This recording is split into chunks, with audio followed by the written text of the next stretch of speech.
गेले 35 वर्ष आम्ही जी कामं केलेली आहेत ती जनतेसमोर मांडतोच. कारण माझे 4 टर्म मी नगरसेवक होतो, स्टँडिंग सभापती होतो. या विभागामध्ये जेव्हा म्हणजे आमचा जो विभाग आहे तो फुलपाडा तो मनवेलपाडा असा 7 प्रभाग आहे या ठिकाणी.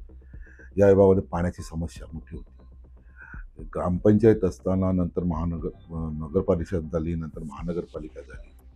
म्हणजे 2000 साली जेव्हा मी नगरसेवक झालो, तेव्हा या विभागामध्ये आपण बघत असाल की पापडखिंडी धरण, त्या धरणातून विरार शहरामध्ये पाणी यायचं आणि ते लोकवस्ती वाढल्यानंतर ते कमी पडायला लागलं. मग आप्पांनी उसगाव डॅम 6 एमएलडी पाणी हे आपल्या विरार शहराला आणलं. अजूनही लोकवस्ती वाढत गेली. मग त्या ठिकाणी आप्पांनी सूर्या प्रकल्प 1, 2, 3 430 एमएलडी पाणी आपल्या शहराला यायला लागलं.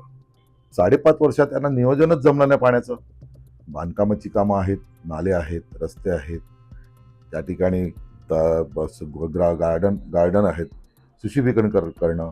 आता तुम्ही बघता आज आम्ही जेव्हा महापालिकेत आमची बॉडी होती, ही गार्डन्स किती चांगले सुंदर सुशोभीकरण केलेले होते. आज या ठिकाणी ते गार्डन्समध्ये बघा जाऊन तुम्ही प्रॉब्लेम काय आहेत. खेळणी तुटलेत.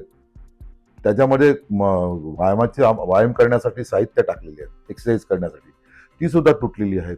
म्हणजे आज या प्रशासना आणि या भाजपच्या राज्यामध्ये आज ही परिस्थिती आहे. तुम्ही साधं बघा ना, आज सण गेले, गणपती सण गेले, नवरात्र झाली, ते पण त्या ठिकाणी खड्डे बुजवू शकले नाहीत. हे विकास काय करू शकतात? आज महानगरपालिकेमध्ये जो फंड होता, तो फंडाची तर सत्यानाश करून टाकलेली आहे पूर्ण.